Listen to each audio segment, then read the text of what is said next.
الحمد لله الذي جعل ولاية الإنذار للفقهاء بعد الأنبياء، والصلاة والسلام على خاتم الرسل والأنبياء وعلى آله وأصحابه الذين هم خلاصة العرب العرباء، وعلى من تبعهم بإحسان إلى يوم الجزاء، من المتكلمين والمفسرين والمحدثين والفقهاء والعلماء. أما بعد، فأعوذ بالله من الشيطان الرجيم. بسم الله الرحمن الرحيم. محمد رسول الله. عن أبي هريرة رضي الله تعالى عنه أن رسول الله صلى الله عليه وسلم قال: فضلت على الأنبياء بست: أعطيت جوامع الكلم، ونصرت بالرعب، وأحلت لي الغنائم، وجعلت لي الأرض طهورا ومسجدا، وأرسلت إلى الخلق كافة، وختم بي النبيون، أو كما قال النبي صلى الله عليه وسلم: اللهم صل على محمد وعلى آل محمد، كما صليت على إبراهيم وعلى آل إبراهيم إنك حميد مجيد. اللهم بارك على محمد وعلى آل محمد، كما باركت على إبراهيم وعلى آل إبراهيم إنك حميد مجيد۔ اللہ کریم نے انسانیت کی ہدایت کے لیے اپنے احکام اپنے بندوں تک پہنچانے کے لیے انبیاء کرام علیہم السلام کی جو تعداد اور گنتی مقرر فرمائی ہے، وہ امام الانبیاء جناب محمد مصطفیٰ صلی اللہ علیہ وسلم کے تشریف لانے سے پوری ہو چکی ہے۔ اللہ کی طرف سے جو گنتی متعین تھی، حضور کی آمد پر وہ گنتی پوری ہوگی۔ رسول اکرم صلی اللہ علیہ وسلم کے بعد کسی ایسے شخص کی نبوت کی کوئی ضرورت نہیں جس کی وجہ سے اس تعداد اور گنتی میں اضافہ ہو۔ آپ علیہ الصلاۃ والسلام کے تشریف لانے سے گنتی کا پورا ہو جانا، اسے دین اسلام میں عقیدہ ختم نبوت کہتے ہیں۔ اللہ تعالیٰ نے اپنے نبی کے سر پر فقط تاج نبوت نہیں بلکہ تاج ختم نبوت رکھ کر آپ کے بعد نبوت اور رسالت کے سلسلے کو ہمیشہ کے لیے ختم فرما دیا۔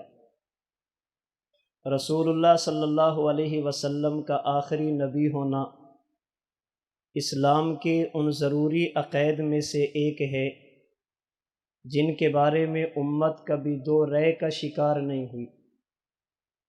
اللہ رب العزت نے عالم ارواح میں، عالم دنیا میں، عالم قبر میں، عالم آخرت میں رسول اللہ صلی اللہ علیہ وسلم کی ختم نبوت کو مختلف انداز میں بیان فرمایا۔ صحابہ کرام رضی اللہ تعالی عنہم اجمعین نے اپنے اقوال اور اپنی عملی زندگی سے عقیدہ ختم نبوت کی اہمیت کو واضح فرمایا۔ ہمارے فقہا جو کسی بھی شخص کے بارے میں کفر کا فیصلہ کرنے میں انتہا درجے کے محتاط ہوتے ہیں، انہوں نے بھی یہاں تک لکھا اگر کسی شخص کو یہ معلوم نہ ہو کہ حضور اللہ کے آخری نبی ہیں، اس شخص کے ایمان اور اسلام کا کوئی اعتبار نہیں ہے۔ اور اگر کوئی شخص جناب رسول اللہ صلی اللہ علیہ وسلم کے بعد نئی نبوت کا دعویٰ کرے اور کوئی شخص یہ ذہن لے کر اس سے دلیل کا مطالبہ کرے اگر یہ دلیل دے گا تو اسے مان لوں گا، مدعی نبوت تو جو ہے سو ہے، یہ دلیل کا مطالبہ کرنے والا بھی ایمان سے محروم ہو جائے گا۔ رسول اللہ صلی اللہ علیہ وسلم کے آخری نبی ہونے کو اللہ تعالیٰ نے قرآن کریم کی تقریباً 100 آیات میں رسول اکرم صلی اللہ علیہ وسلم نے اپنے 200 سے زیادہ فرامین میں بیان کیا، جن سے بطور عبارت النص، بطور اشارت النص اور بطور دلالت النص کے اللہ کے رسول صلی اللہ علیہ وسلم کی ختم نبوت ثابت ہوتی ہے۔ میں ان قرآنی آیات میں سے آیت کریمہ کا ایک حصہ جو آپ کے سامنے تلاوت کیا، اپنے اکابر کی علوم کی روشنی میں، اپنے مربی، اپنے محسن اور اپنے شیخ کی تعلیمات کی روشنی میں صرف 2 دلیلیں آپ کی خدمت میں عرض کر کے اگلی بات کرنا چاہوں گا۔ اللہ تعالیٰ نے قرآن کریم کے 26ویں پارہ سورۃ الفتح کی آخری آیت میں فرمایا محمد الرسول اللہ، ان میں ایک میرے پیغمبر کا نام ہے، ایک میرے پیغمبر کا کام ہے۔ محمد حضور کا اسم گرامی ہے اور رسول ہونا پیغمبر کا کام، مشن اور کاز ہے۔ اگر بات حضور کے مبارک نام کی جائے، آپ کا نام محمد دلیل ہے کہ حضور اللہ کے آخری نبی۔ اگر بات حضور کے وصف رسالت کی جائے، آپ کا رسول اللہ ہونا دلیل ہے کہ حضور اللہ کے آخری نبی۔ نام محمد عقیدہ ختم نبوت کی دلیل کیسے؟ حضرت مولانا بدر عالم میرٹھی رحمہ اللہ اپنی کتاب ترجمان السنہ کی پہلی جلد میں حافظ ابن العربی رحمہ اللہ کے حوالہ سے لکھتے ہیں، حضور کا نام محمد اور احمد دلیل ہے کہ حضور اللہ کے آخری نبی۔ کیسے؟ فرماتے ہیں آپ پوری شریعت کا جائزہ لیں، شریعت مطہرہ کا مزاج یہ ہے جب کوئی کام اپنی انتہا اور اختتام کو پہنچ جائے، کوئی کام کامل اور مکمل ہو جائے، آخر میں ہمیشہ اللہ کی حمد اور تعریف کی جاتی ہے۔ آپ رات کو سوئے، آنکھ کھلی تو آپ نے کہا الحمدللہ الذی احیانا بعدما اماتنا والیہ النشور۔ الحمد کا معنی یہ ہے ہماری نیند پوری، ہمارا نیند والا عمل مکمل اور ختم ہو چکا۔ آپ نے کھانا کھایا، کہا الحمدللہ الذی اطعمنا وسقانا۔ اس کا معنی یہ ہمارا کھانے والا عمل مکمل، ہمارا کھانے والا فعل ختم۔ آپ سفر پہ گئے تو سفر سے واپس آئے، جو دعائیں پڑھی ان میں ایک جملہ لربنا حامدون۔ اس لربنا حامدون کا معنی ہمارا سفر مکمل، ہمارا سفر پورا، ہمارا سفر ختم۔ خطیب نے گفتگو کی، کہا وآخر دعوانا ان الحمد للہ رب العالمین۔ الحمد للہ رب العالمین کا معنی میری تقریر پوری، میری گفتگو مکمل اور ختم۔ آپ شریعت کا جائزہ لیتے جائیں، چلتے چلتے چلتے جب اہل ایمان دنیا سے گزر کر قبر میں، قبر سے اٹھ کر حشر میں، حشر سے چلتے چلتے جنت میں پہنچیں گے، اللہ فرماتے ہیں وآخر دعواہم ان الحمد للہ رب العالمین۔ اس حمد کا معنی یہ ہماری مشکلات ختم، ہماری تکلیفیں ختم، ہماری مصیبتیں اور بیماریاں ختم۔ بیدار ہونے سے لے کر جنت میں جانے تک کسی بھی جگہ پر حمد اس وقت کی جاتی ہے جب فعل مکمل ہو جائے، کام اپنے اختتام کو پہنچ جائے۔ مولانا میرٹھی فرماتے ہیں، آپ انبیاء کی تاریخ اٹھا کر دیکھیں، سیدنا آدم علی نبینا علیہ السلام سے لے کر سیدنا مسیح علیہ السلام تک کسی نبی کے نام میں آپ کو حمد کا مادہ نظر نہیں آئے گا۔ ہا میم دال یہ 3 حرف کسی نبی کے نام میں نظر نہیں آئیں گے۔ جب باری آمینہ کے لال کی گئی، اللہ کے رسول کو 2 نام مشہور دیے گئے، ان میں ایک نام محمد، دوسرا نام احمد۔ اگر محمد کو دیکھو گے اس میں بھی حمد نظر آئے گی، احمد کو دیکھو گے تو اس میں بھی حمد نظر آئے گی۔ پہلے انبیاء کے ناموں میں حمد کا نہ ہونا یہ دلیل ہے کہ ان کی نبوت کے بعد نبوت، آپ کے ناموں میں حمد کا ہونا یہ دلیل ہے کہ آپ کی نبوت کے بعد قیامت۔ پہلے انبیاء کے ناموں میں حمد کا نہ ہونا یہ دلیل ہے کہ انہیں انبیاء کہا گیا۔ آپ کے ناموں میں حمد کا ہونا یہ دلیل ہے کہ آپ کو خاتم الانبیاء ہونے کا اعزاز ملا۔ پہلے انبیاء کے ناموں میں مادہ حمد نہ ہونا یہ دلیل ہے کہ ان کے سر پر فقط تاج نبوت۔ آمینہ کے لال کے ناموں میں مادہ حمد کا ہونا یہ دلیل ہے کہ حضور کے مبارک سر پر فقط تاج نبوت نہیں بلکہ تاج ختم نبوت ہے۔ جیسے حمد ہمیشہ آخر میں، ایسے محمد اور احمد بھی انبیاء میں سے آخر میں۔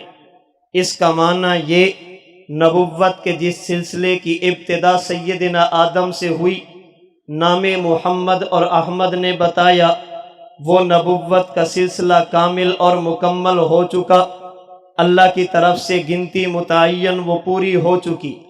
نمبر 2 فرمایا رسول اللہ۔ اگر آپ کے وصف رسالت کو دیکھا جائے، یہ بھی دلیل کہ حضور اللہ کے آخری نبی۔ کیا معنی؟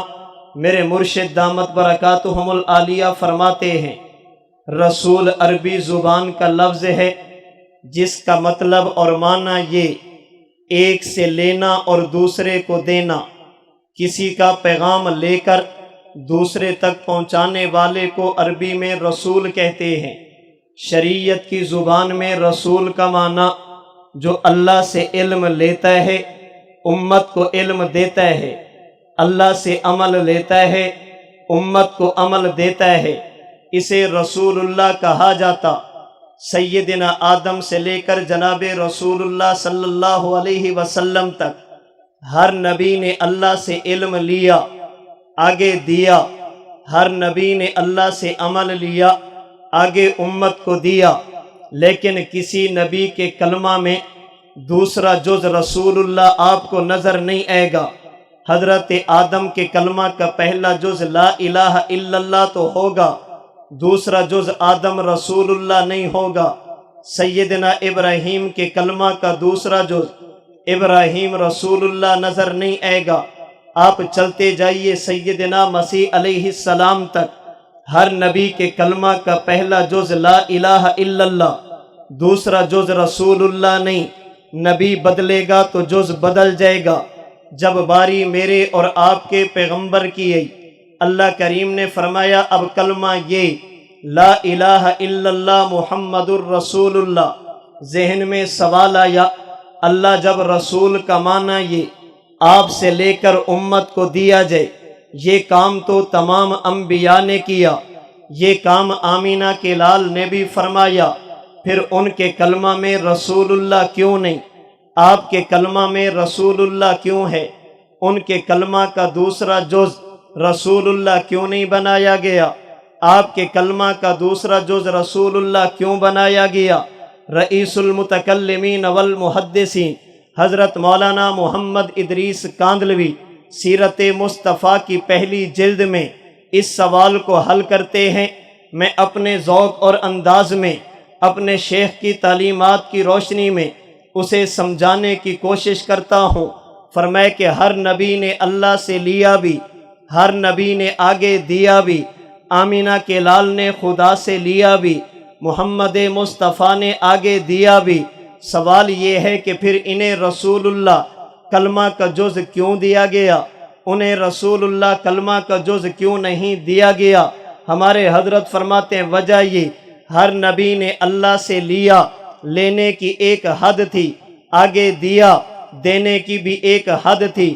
ہر نبی نے خدا سے لیا، لینے کی جگہ باقی تھی۔ ہر نبی نے آگے امت کو دیا، دینے کی جگہ بھی باقی تھی۔ جب باری آمینہ کے لال کی آئی، میرے محمد خدا سے لینے پہ آئے، لینے کی جگہ اللہ نے آپ پر ختم فرما دی۔ جب بات دینے کی آئی، اللہ نے دینے کی جگہ بھی ختم فرما دی۔ میں تفصیل میں جائے بغیر اختصار سے عرض کرتا ہوں، حضرت آدم نے اللہ سے لیا، جنت میں بیٹھ کر قرآن و سنت کا مطالعہ بتاتا ہے جنت کے اوپر جگہ باقی ہیں۔ حضرت ابراہیم نے اللہ سے لیا چیخے میں جا کر، قرآن و سنت بتاتے ہیں چیخے کے بعد بھی جگہ باقی ہیں۔ سیدنا عیسیٰ نے اللہ سے لیا دوسرے آسمان پر جا کر، قرآن و سنت سے معلوم ہوتا ہے اس کے اوپر بھی جگہ باقی تھی۔ جب باری آمینہ کے لال کی گئی، اللہ نے اپنے نبی کو دیا، میرے محمد نے خدا سے لیا، پھر اللہ نے ایسا دیا، محمد نے ایسا لیا، لینے کی جگہ آپ پر ختم ہو گئی۔ علماء سے پوچھئے سب سے پہلی جگہ جس سے پہلے کائنات میں جگہ نہیں اسے بیت اللہ کہتے ہیں، اور سب سے آخری جگہ جس کے اوپر کائنات میں جگہ نہیں اسے عرش معلیٰ کہتے ہیں۔ کعبہ مکان اول ہے، عرش مکان آخر ہے۔ کعبہ سے پہلے کائنات میں جگہ نہیں، عرش کے بعد بھی کائنات میں جگہ نہیں۔ میرا محمد جب خدا سے لینے پہ آیا، کعبہ سے چلا تو عرش تک پہنچا۔ اللہ نے اپنے نبی کو اس مکان پر بھی دیا جو مکان اول، اللہ نے اپنے نبی کو اس مکان پر بھی دیا جو مکان آخر۔ نہ کعبہ سے پہلے کوئی جگہ، نہ عرش کے بعد کوئی مکان۔ آمینہ کے لال نے اللہ سے لینے کی جگہ چھوڑی ہی نہیں ہے۔ جب بات دینے کی گئی، حضرت آدم سے لے کر سیدنا مسیح علیہ السلام تک ہر نبی نے اللہ سے لیا، فقط امت کو دیا۔ جب باری آمینہ کے لال کی گئی، اللہ کے نبی نے اللہ سے لے کر فقط امت کو نہیں دیا بلکہ اللہ سے لے کر امت کو بھی دیا، اللہ سے لے کر انبیاء کو بھی دیا۔ یاد رکھنا ہمارا عقیدہ، جیسے عرش کے بعد کائنات میں جگہ کوئی نہیں، نبوت کے بعد کائنات میں مرتبہ اور مقام کوئی نہیں۔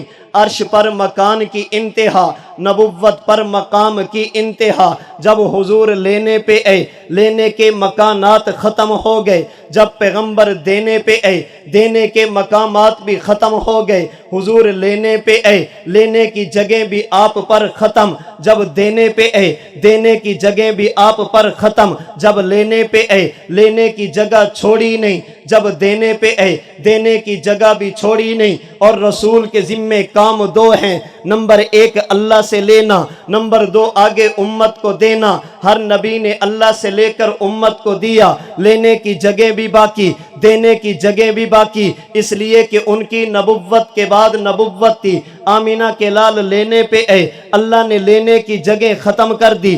جب حضور دینے پہ آئے، دینے کی جگہ بھی آپ پر ختم ہو گئی۔ نہ آپ نے جگہ لینے کی بچائی، نہ جگہ دینے کی بچائی، نہ جگہ لینے کی چھوڑی، نہ جگہ دینے کی چھوڑی۔ اب اگر کوئی آئے گا تو آ کر کرے گا کیا؟ آپ نے وصف رسالت کو اپنی ذات کے لیے اللہ سے یوں مکمل فرما دیا، جگہ لینے کی بھی آپ پر ختم، جگہ دینے کی بھی آپ پر ختم۔ فرمائے اس لیے اب اگر کلمہ پڑھنا ہے لا الہ الا اللہ محمد الرسول اللہ، اگر آپ کے کلمہ کا محمد نام دیکھو گے اسے ختم نبوت سمجھ آئے گی، اگر آپ کا وصف رسالت دیکھو گے تب بھی ختم نبوت سمجھ آئے گی۔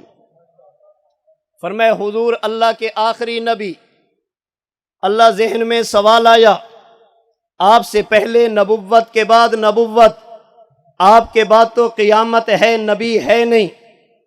پہلے انبیاء جب دنیا میں آتے، کسی نبی کی امت کو مسئلہ پیش آ جاتا، نبی کی امت نبی کے دروازے پر نبی مسئلے کا حل دیتا۔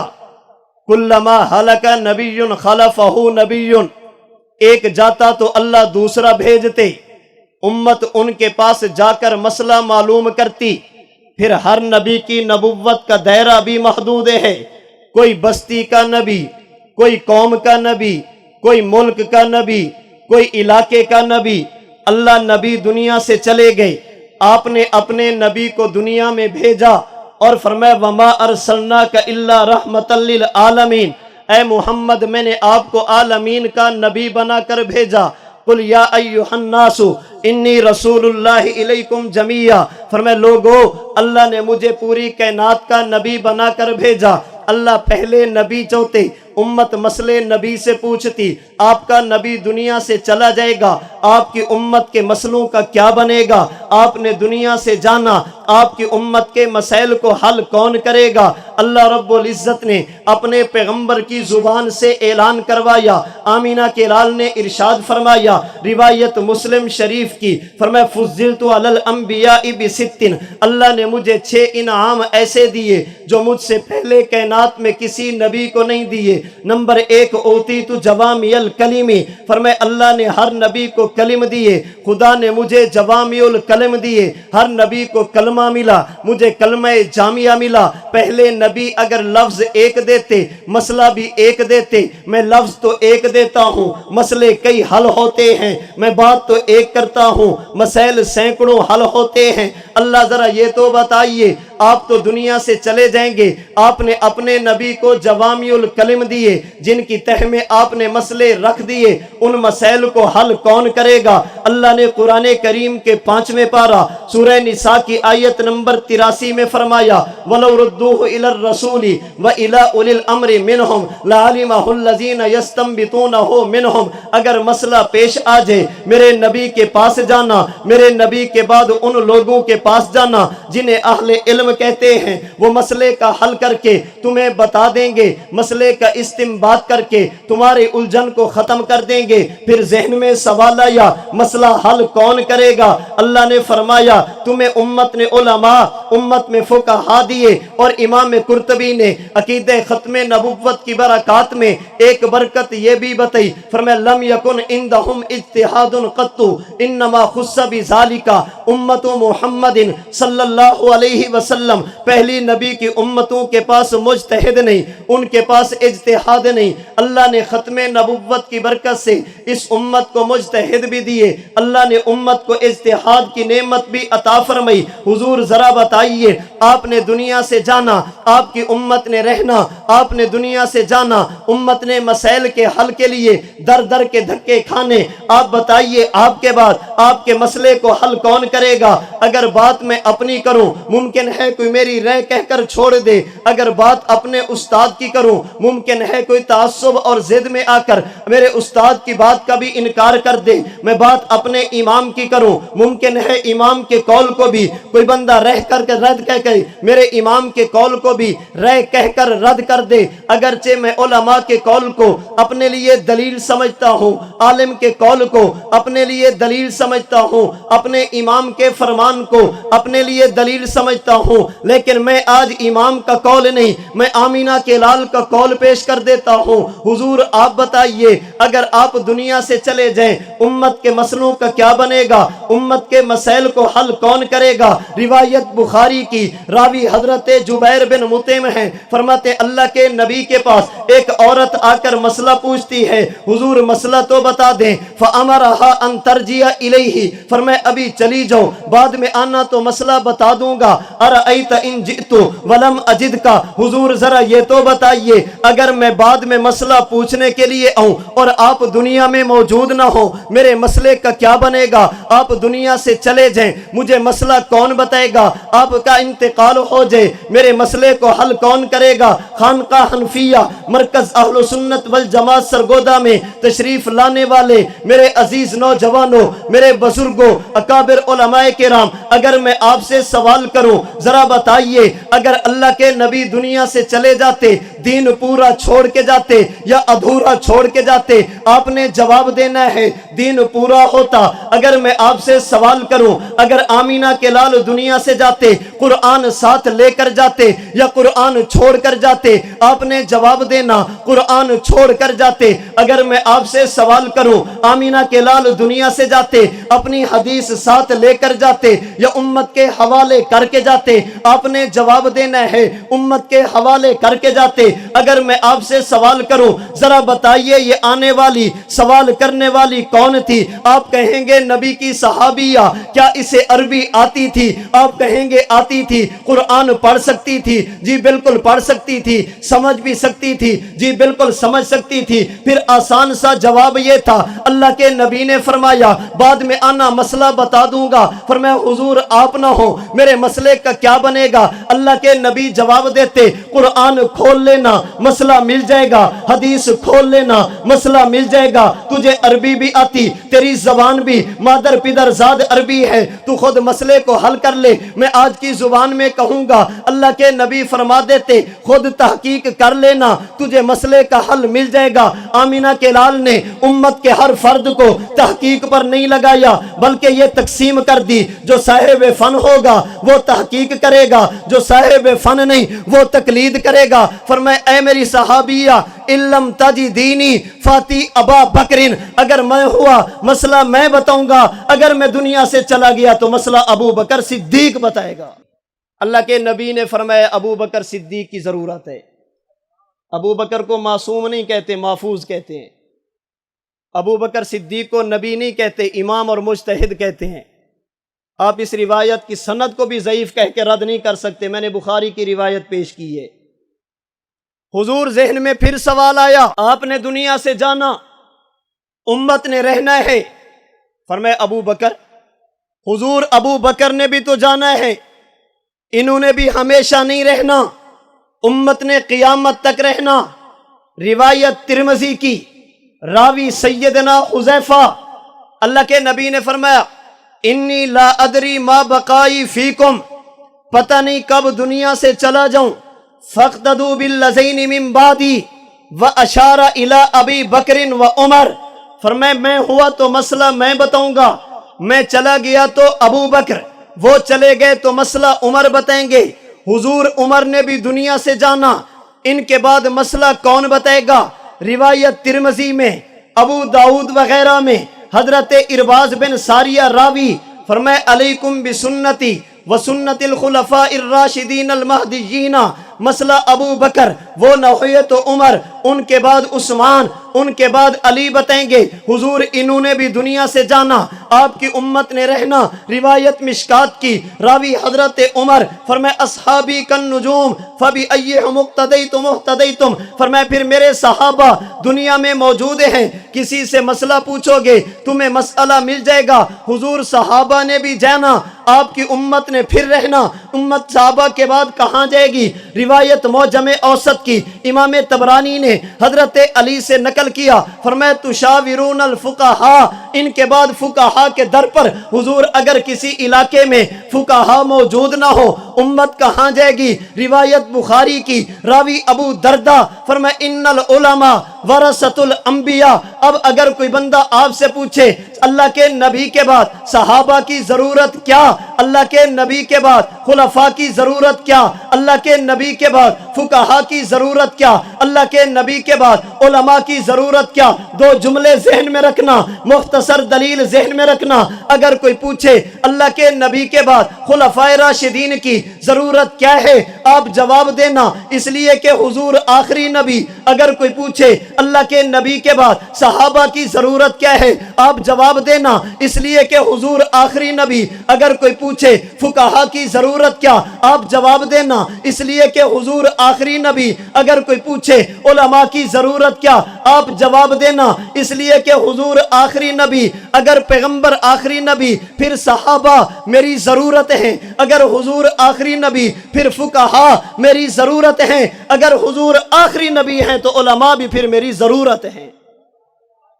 اگر حضور آخری نبی نہ ہوتے اللہ اور بھیج دیتے، ان کے بعد اللہ اور بھیج دیتے، اس لیے کہ حضور آخری نبی ہیں۔ آپ کے بعد کائنات میں نبی نے پیدا نہیں ہونا، امت نے رہنا ہے۔ اللہ نے امت کو طبقات دیے۔ یاد رکھنا، ختم نبوت کے بعد صحابہ کرام رضی اللہ عنہم اجمعین تمام کے تمام ہمارے سر کا تاج، ہم بغیر کسی تفریق کے تمام صحابہ کو مانتے ہیں۔ افضلیت کی بات الگ ہے، ہم مراتب کے قائل ہیں، لیکن نفس صحابی ہونے کی وجہ سے ہم تمام صحابہ کرام کو مانتے ہیں۔ اگر بات کی جائے فقہا کی، علماء کی، پھر اپنی اپنی پسند ہوتی ہے۔ ہم نے فقہا میں سے جسے منتخب کیا اسے امام اعظم کہتے ہیں، ہم نے علماء میں سے جسے منتخب کیا اسے متکلم اسلام کہتے ہیں۔ ہم کسی پر مسلط بھی نہیں کرتے، کوئی امام شافعی کی بات مانے ٹھیک ہے، امام مالک کی بات مانے ٹھیک ہے، امام احمد کی بات مانے ٹھیک ہے۔ ہم نے انتخاب کیا امام اعظم کا، اور ہمارے پاس اس پر وجوہات موجود ہیں۔ ہم نے صحابہ کے بعد مجتہدین میں سے امام اعظم کا انتخاب کیوں کیا؟ علماء میں سے متکلم اسلام کا انتخاب کیوں کیا؟ ہم ائمہ مجتہدین میں سے بھی کسی پر تنقید نہیں کرتے، علماء اہل حق میں سے بھی کسی پر تنقید نہیں کرتے۔ اتنا تو ہمیں حق دیا جائے، ہم اپنی رائے کا اظہار تو کر سکیں، اپنی پسند کا، اپنے انتخاب کی وجہ ترجیح کو تو دنیا کو بتا سکیں۔ ہم نے پہلے دور میں ابو حنیفہ کا انتخاب کیا، موجودہ دور میں متکلم اسلام کا انتخاب کیا۔ کیوں؟ اس لیے کہ ابو حنیفہ مجتہدین میں سے وہ ایسا مجتہد ہے جسے اللہ رب العزت نے جامع شخصیت ہونے کا شرف عطا فرمایا۔ امام صاحب کی زندگی کو اٹھائیے، امام صاحب نے کسی بڑے سے بڑے فتنے کو بھی نظر انداز نہیں کیا، کسی چھوٹے سے چھوٹے فتنے کو بھی نظر انداز نہیں کیا۔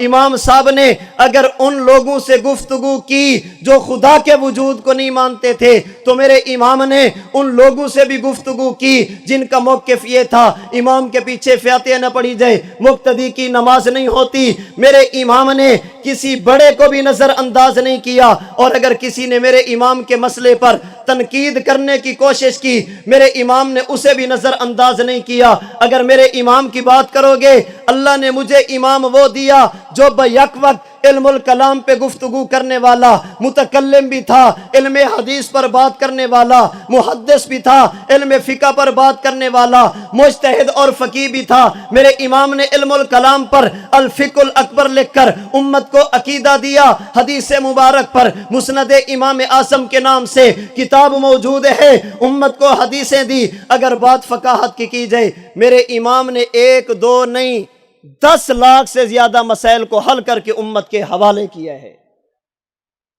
امام ابو حنیفہ رحمۃ اللہ علیہ ایک جامع شخصیت تھے، انہوں نے افراد سازی کی، اپنے شاگرد تیار کیے۔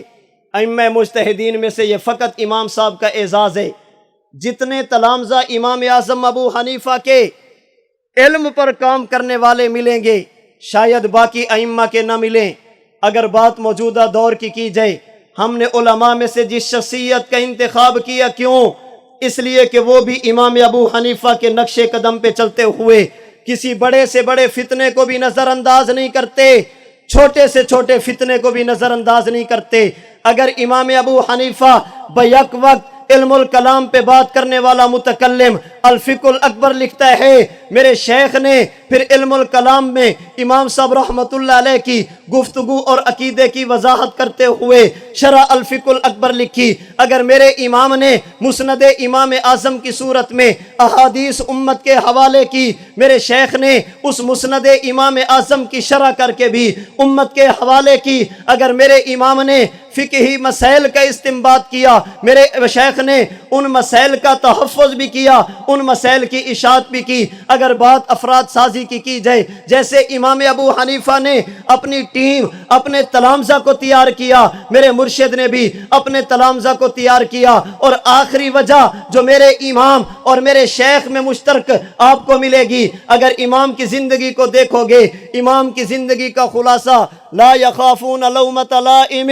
دنیا نے کچھ بھی کہا، ابو حنیفہ نے کہا اپنوں کے ساتھ ٹکر نہیں لوں گا، غیر کو چھوڑوں گا نہیں۔ آپ نے اپنوں کے ساتھ بات کی ہے، اعتدال میں رہ کر اپنوں سے اختلاف کیا، ادب میں رہ کر جب بھی ٹکر لی آپ نے غیر سے لی ہے۔ اور اگر بات میں اپنے شیخ کی کروں، میرا شیخ بھی لا یخافون لومۃ لائم، کون سا الزام ہے جو نہیں لگایا گیا، کون سی گالی ہے جو نہیں دی گئی، کون سی بات ہے جو تم نے نہیں کی۔ لیکن پہلے دور میں ابو حنیفہ، موجودہ دور میں ان کے وارث ان لوگوں کو زبان حال سے کہہ رہے ہیں جو ان پر تنقید کر کے الزامات لگاتے ہیں کہ میاں لوے دیے کے ہوا میں اچھالتے رہنا، گلوں کے رنگ پر تیزاب ڈالتے رہنا، میں ایک دن روشنی بن کر زمانے میں چھا جاؤں گا اور تم آفتاب میں کیڑے نکالتے رہنا۔ تم اعتراض کرتے رہنا، ہم اپنے کام سے کام کریں گے۔ میں نے گزارش کی صحابہ کرام کے بعد مجتہدین میں سے ہم نے انتخاب کیا امام اعظم کا، علماء میں سے انتخاب کیا متکلم اسلام کا۔